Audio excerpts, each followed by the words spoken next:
पवित्रा जी की नई बहू ने आज ही घर में प्रवेश किया था। घर में नई बहू के आने से सब बहुत खुश थे। घर में बधाई देने वालों का और नई बहू की मुंह दिखाई करने वालों का तांता लगा था। इसी बीच पवित्रा जी किसी काम से अपने कमरे में गई, तभी उनकी नजर अपने पति रमाकांत जी की फोटो की ओर गई, जिनकी अभी 2 साल पहले मृत्यु हुई थी। पवित्रा जी जिस काम से आई थी, उसे भूलकर अपने पति की फोटो के सामने खड़ी होकर एकटक उन्हें देख रही थी। उनकी आंखों से आंसू गिरने लगे, तभी उनका बेटा अमित आ गया। अमित ने कहा, मो क्या बात है, आप रो क्यों रही हो?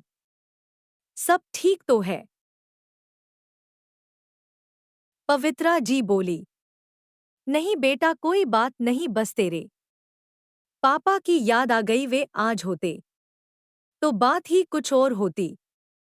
अमित ने जवाब दिया, हो मो ये बात तो है, पर आप दुखी मत हो, यह सब भगवा के हाथ मलो, बाहर सब आपका इंतजार कर रहे हैं। पवित्रा जी आंसू पोंछकर बाहर आकर मेहमानों की खातिरदारी में लग जाती है। शादी से भरे घर में सभी नई बहू को घेरे बैठे थे। 2 दिन बाद जब सब मेहमान चले गए तो पवित्रा जी ने बहू बेटे को एक जगह बिठाया और कहा,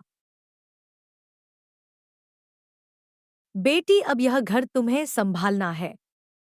यह लो घर की चाबी। अंजना बोली, मांजी, ये चाबी आप मुझे क्यों दे रही हैं? यह आपका घर है, आप संभालिए। अमित, तुमने मांजी को बताया नहीं कि शादी के बाद हम अपने नए फ्लैट में रहेंगे? पवित्रा जी बोली, अमित, बहू यह क्या कह रही है? मैंने इतने अरमानों से तुम्हारी शादी की थी और तुम दोनों पहले ही मुझे छोड़कर जाने का प्लान बनाकर बैठे हो। यह कहकर पवित्रा जी रोने लगी। अमित ने कहा, मौ ऐसी कोई बात नहीं है, तुम जो जानती हो, अंजनान्य ख्यालों की लड़की है, इसलिए हम अलग रहना चाहते हैं।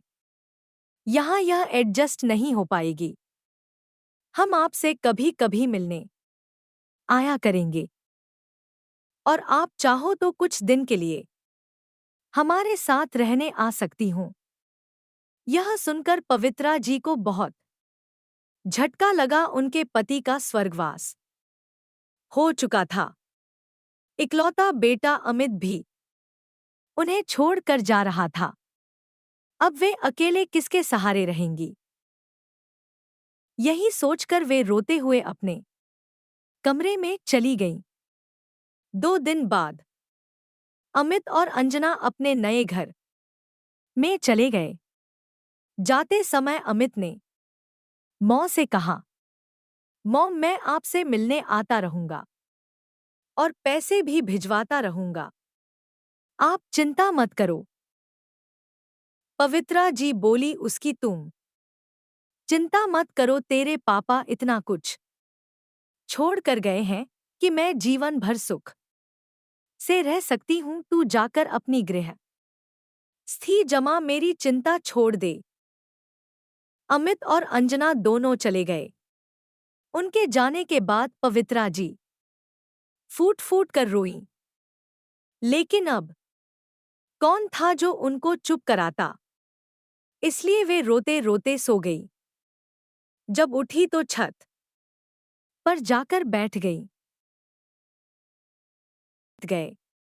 अमित ने अपने नए घर जाकर एक बार भी मौ से बात नहीं की। अमित के इस व्यवहार से पवित्रा जी टूट सी गई थी। एक दिन पवित्रा जी की बचपन की सहेली उनसे मिलने आई। कविता बोली, अरे सावित्री, कैसी हो?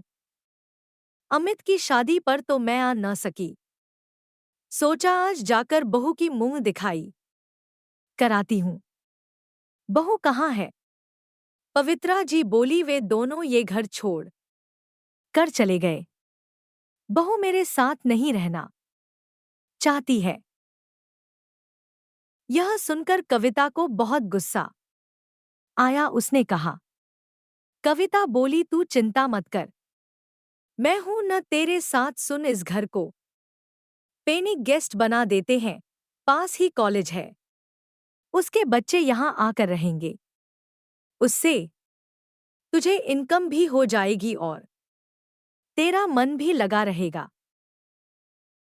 पवित्रा जी ने कहा, लेकिन यह सब कैसे होगा, मुझे तो कुछ नहीं आता।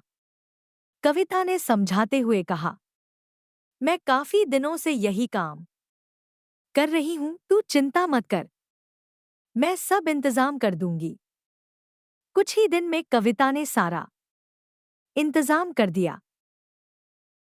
कॉलेज के बच्चे पेइंग गेस्ट की तरह वहां रहने लगे। पवित्रा जी उनसे बातें करती रहती थी, उनका अपने बच्चों की तरह ख्याल रखती। इस सब में समय कब निकल जाता था पता ही नहीं चलता था।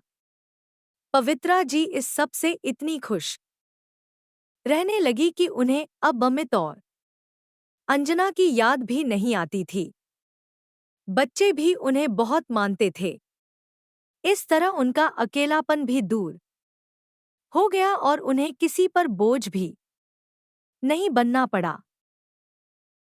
प्यारे दोस्तों, यह कहानी यहीं पर समाप्त होती है।